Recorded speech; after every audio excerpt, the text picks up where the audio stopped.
While its name translates to the humble log island, the Scandinavian capital is quite grand in its architecture, its monarchy, and its history. Welcome to Stockholm. Remember when you were a child and all you asked was why? Well, I never quite outgrew that whole quest for knowledge phase. In fact, I've made a career out of asking who, what, where, why, and how as an arts and travel journalist for the past 20 years. So, if I have an insatiable curiosity about the exciting, inspiring, beautiful world of art, architecture, and hidden history all around us, I bet you do too. This isn't your typical what to do on a vacation travel show. Oh no, this is your all-access pass to a deeper understanding of the world's great art and architecture, people and places, history, and how did they do that. So, come along on our educational journey, our field trip for grown-ups who have never quite grown up, and learn on Curious Traveler. Curious Traveler is made possible by the following. Europe is a treasure trove of fascinating history, rich culture, and renowned cities. Ama Waterways River Cruises offers a way to see all this wonder in person. You can discover more at amawaterways.com. Towering fjords, Nordic culture, Scandinavian heritage, the Northern Lights. So many ways to experience Scandinavia. Adventures begin at firebirdtours.com. Blue Ribbon Bags, baggage protection made simple. We track and return your delayed baggage around the world. We send automatic email updates so you can do what you love. BlueRibbonBags.com. Anatomy, European travel clothing for women. Anatomy is designed to fly. Anatomy.com.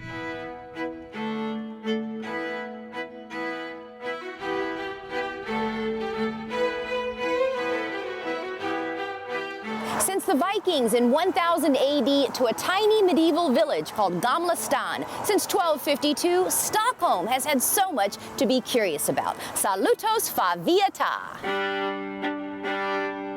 Stockholm is, of course, the capital of Sweden, but it is also regarded as the capital of all of Scandinavia. And it all started in the Middle Ages with a dude named Birger Jarl, considered the founder of Stockholm. And Stockholm isn't just one spot of land, it's actually spread out over many islands, so its waterways and bridges are just as iconic as its architecture.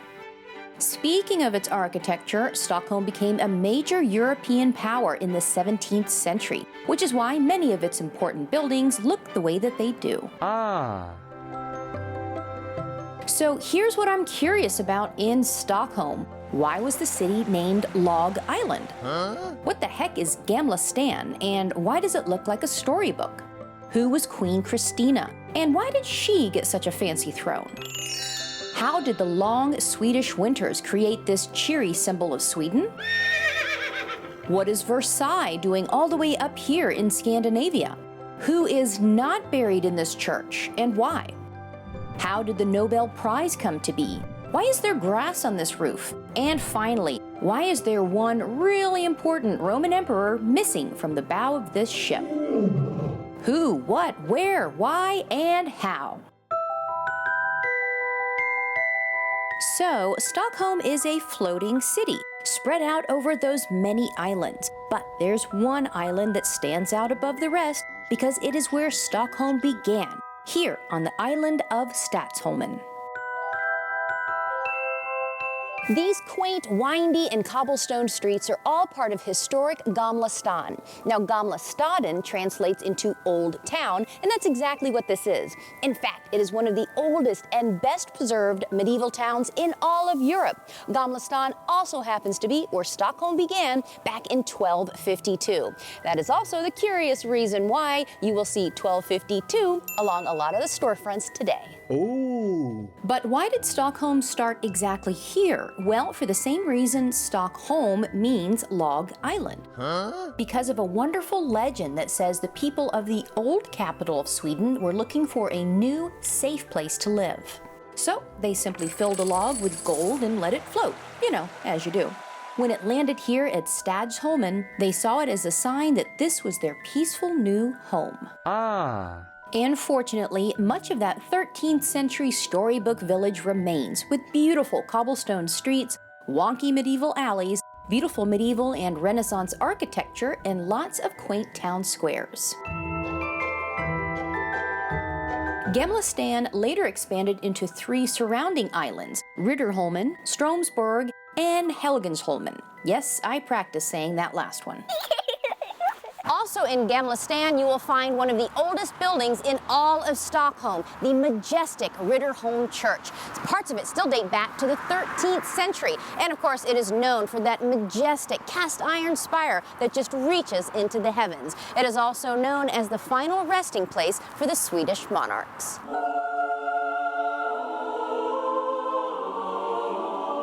Riddarholm Church is Stockholm's only preserved medieval monastery church. It was built between 1270 and 1300 for the Franciscan monastery. Outside, that beautiful, twisting cast iron spire was added in the 1800s. Inside, it originally had 2 naves and cobblestones on the floor. But today, you will see there are 3 naves and grave slabs from different time periods embedded directly into the floor. But the most important aspect to this historic church is that it has been the official burial church for Swedish monarchs since the Middle Ages.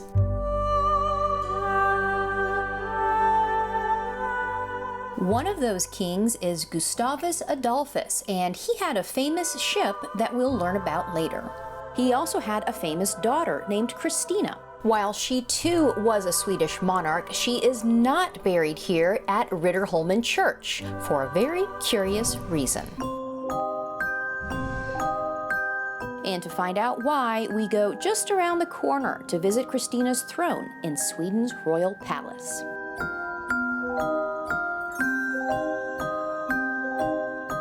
Built in the Baroque style by architect Nicodemus the Younger, the royal palace is laid out as a Roman palace fit for an emperor, with 7 floors and more than 600 rooms. Wow! And in one of those rooms, we find Queen Christina's silver throne.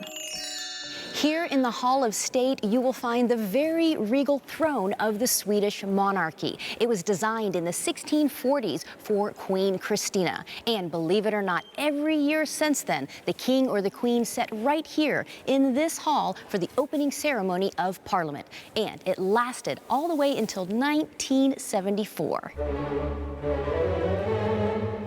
Queen Christina was a fascinating woman, the only surviving heir of Gustav Adolphus. She was actually allowed to be educated as a man. Can you believe it? This, of course, was quite unusual for the 1600s. In fact, she goes down in history as one of the most educated women of her time. Indeed.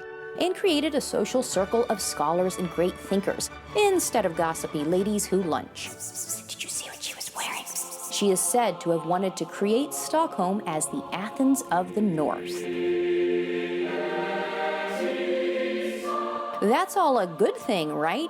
Well, in those times, a lady who didn't act like a traditional lady, especially a queen, made her not so popular. She refused to get married. Legend has it that she even dressed in men's clothes and rarely brushed her hair. Oh, the horror. So, when she refused to marry and therefore refused to produce an heir to carry on the royal lineage, this, of course, caused a scandal. She eventually abdicated the throne and moved to Rome, converted to Roman Catholicism, and lived her own life on her own terms. Hooray! Of course, there were a few bumps in the road for her there too, but eventually, when Christina died, she became one of the few women ever buried in the Vatican. How's that for a story in girl power, to go through all that drama instead of just dressing up like a fairy tale queen and sitting pretty on her pretty throne? I like it. Now to explore more pretty little and big details of the royal palace. How many rooms total in the palace? How many floors and wings? It seems to be never ending. Yeah, it is. Depends on what you call a room. The official number is 608 rooms, but if you like, you can probably go up to about 1,500 rooms or areas. There's a lot of art and furniture, different styles, probably from the 17th century, 16th, 17th century actually.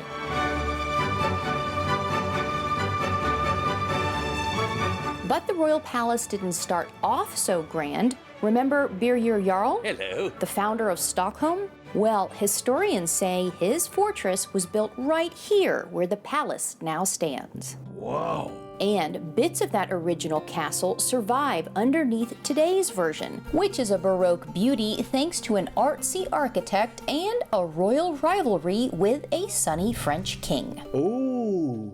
This room was made by an architect called Nicodemus Tessin the Younger. And he was, as you can see, inspired by Versailles in France, in Paris.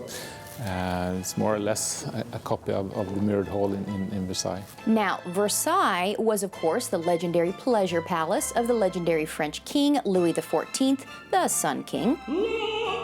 But the King of Sweden was not about to be outshined by that Sun King. So he copied parts of his palace, and all throughout the palace, you will see stars, just like this one. Why? Well, in the 17th century, Karl XI decided he was going to outdo Louis XIV, the Sun King. How do you outshine the sun? Well, old Karl decided the sun sets, but the North Star never does, right? So this North Star that you see today, that has been the symbol of the Swedish monarchy ever since. And today, it stands as a wonderful reminder of a celestial-level battle of royal egos.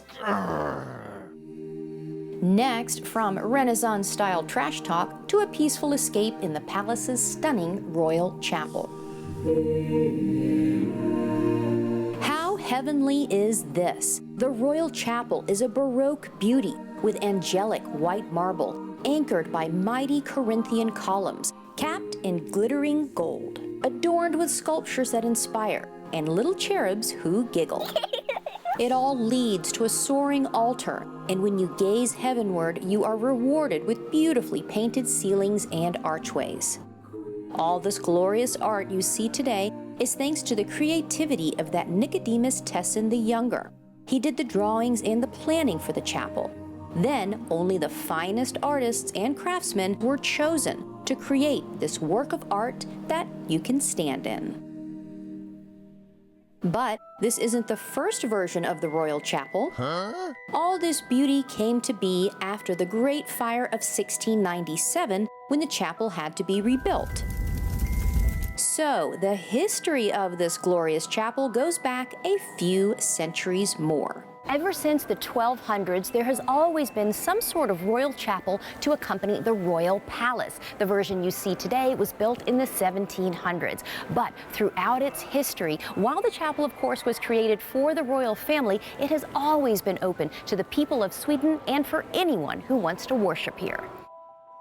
And that message of unity continues outside the royal palace, which is just as fascinating as the interior. The western facade was known as the king's facade, or masculine side. The east facade was the queen's, or feminine side. And the south side represents the nation. So in all, the royal palace is a mini version of Sweden, with the royal family and its people united as one. Wow. And it's so amazing to me that all of this is so accessible to the public. The kings were concerned to show the cultural inheritance of Sweden and the royal families to the public.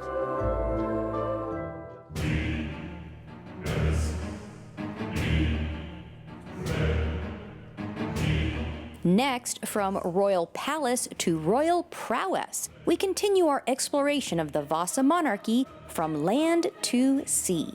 Okay, remember Queen Christina, the smarty pants who wanted to wear men's pants? Well, her father was King Gustavus Adolphus, and in 1626 he built the most expensive, the largest, and the most powerful warship in the land. Well, he thought it was the largest and most powerful warship in the land, except that just a few minutes into its maiden voyage, it sank, just a few yards offshore from the royal palace. Vasa never made it out of the harbor. Vasa sank after 20 minutes because of faulty design.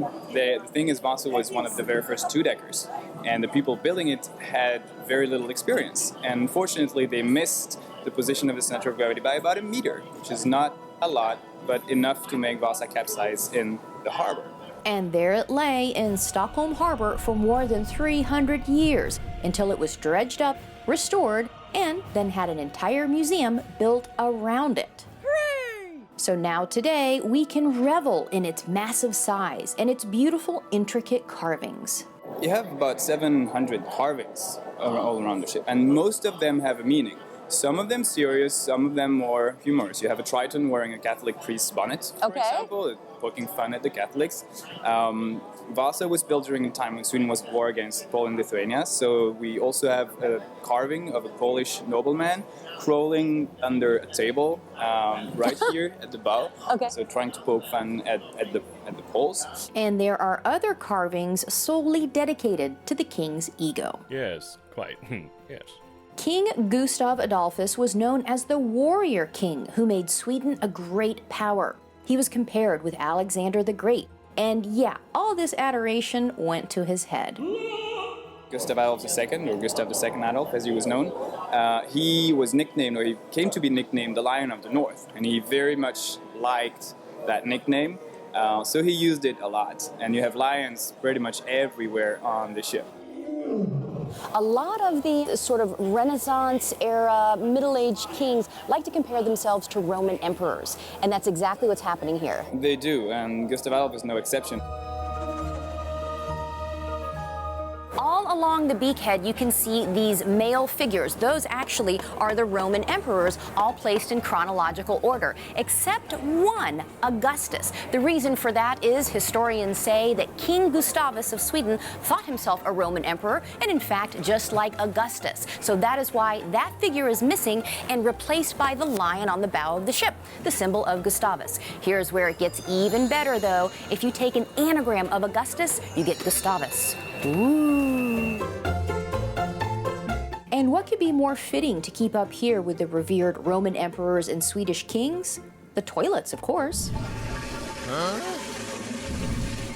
Yep, look closely at these rectangular slots, and that is where the would flush out to the sea.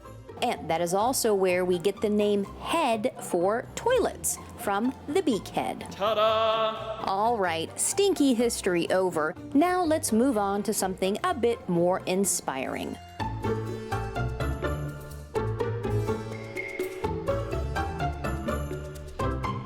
So, back to the heart of Gamla Stan we go, inside a beautiful 18th century building, where in one small space, you will find hundreds of geniuses permanently just hanging out. Hello.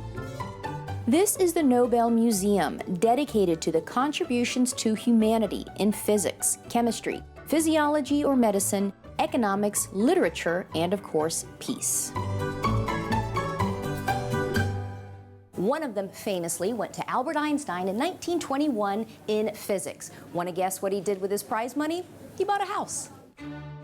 Well, not a house for himself, but for his ex-wife, so she could rent it out for income, the details of which are found here in this handwritten letter. He asked in return that he get to see a photo of the house she purchased, as it was, quote, the visible result of his musings. But how did the Nobel Prize begin back in 1901? Well, because of a Stockholm-born genius's guilt. So who was Alfred Nobel? Well, he was a wealthy, cosmopolitan, restless genius. Of his many inventions was a more powerful form of dynamite. That is why in his later years, he regretted the invention of this deadly weapon. And in his will, he created the Nobel Prize in pursuit of peace. So when Alfred Nobel passed away in 1896, his famous will stated that his fortune be given out in annual prizes to humanitarian world leaders and pioneers in the different categories. No other prize had attempted and now accomplished so much. Wow.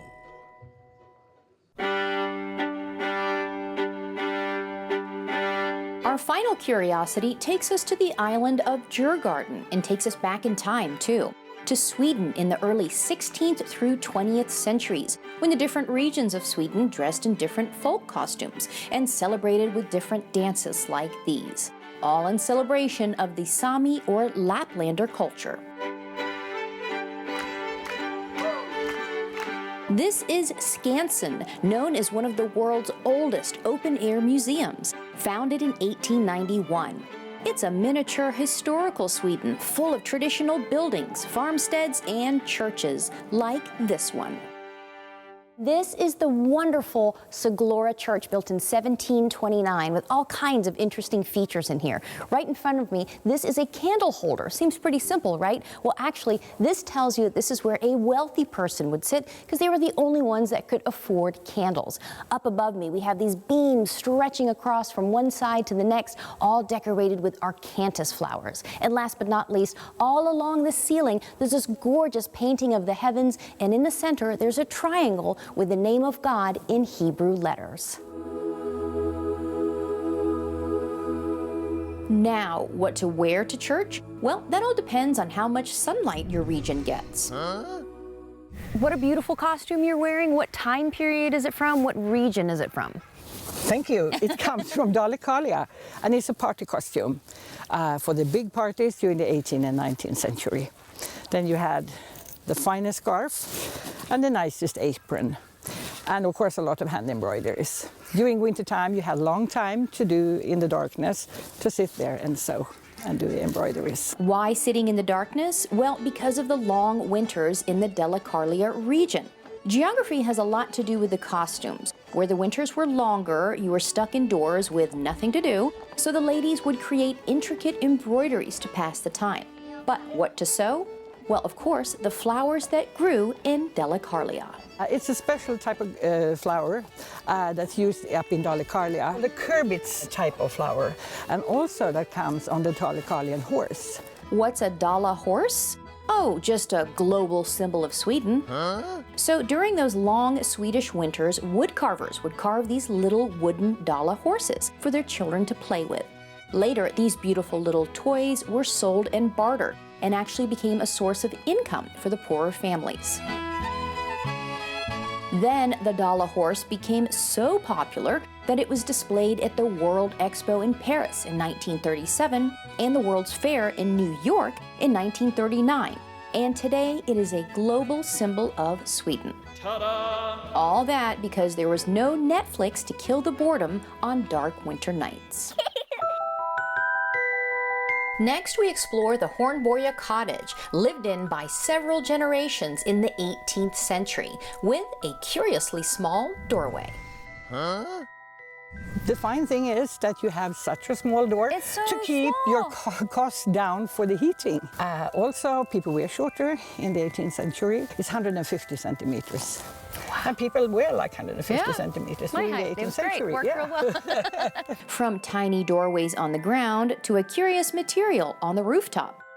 If you were living in a poor environment, you couldn't afford a big fancy thatched roof. You just let the grass grow on top. Nobody was getting up there with a lawnmower to cut the grass. No. You know, you wanted it to grow. Yes, better. Exactly. And you can enjoy sometimes flowers. You had the wildflowers on top, or you could pick them also, and you had them on. That's a decoration on your roof. That's a fairy tale house to have flowers just growing out of your roof. Yes. And a happy fairy tale ending has to keep the bad guys away, which is why the traditional Swedish cottage had this traditional do not enter tree right by the door. It's called a lovage tree or bush, and it was regarded as a protection for the family, or guard by the door, keeping away elves and dwarves and trolls and everything, making happy and good living for the family. So Sweden really is the land of fairy tales, with flowers on the rooftops, doorways the perfect height for hobbits, but a no-welcome mat for those elves, trolls, and dwarves.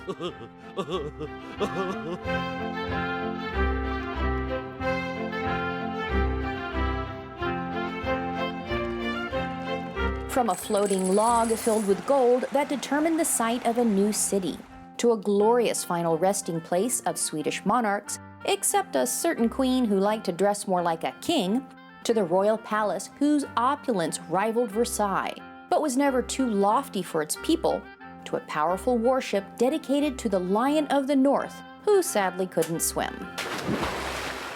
To a Swedish horse who traveled around the world, inspired by a humble Swedish flower, and sown simply because the sun wouldn't shine. to a shrine built by a man who regretted his invention, so left an incentive for a more peaceful world as his legacy. Stockholm has so much to be curious about.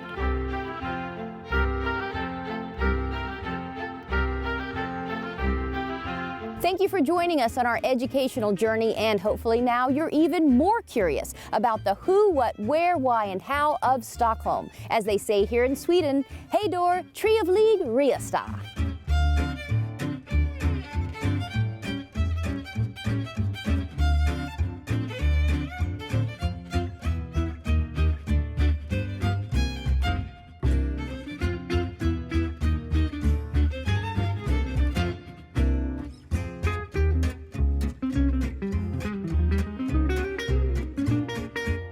Curious Traveler is made possible by the following. Europe is a treasure trove of fascinating history, rich culture, and renowned cities. Ama Waterways River Cruises offers a way to see all this wonder in person. You can discover more at amawaterways.com. Towering fjords, Nordic culture, Scandinavian heritage, the Northern Lights. So many ways to experience Scandinavia. Adventures begin at firebirdtours.com. Blue ribbon bags, baggage protection made simple. We track and return your delayed baggage around the world. We send automatic email updates so you can do what you love. BlueRibbonBags.com. Anatomy, European travel clothing for women. Anatomy is designed to fly. Anatomy.com. Still curious? Go to CuriousTravelerTV.com and follow us on Facebook at Curious Traveler TV, on Twitter at Curious Trav TV, and on Instagram at Curious Traveler TV.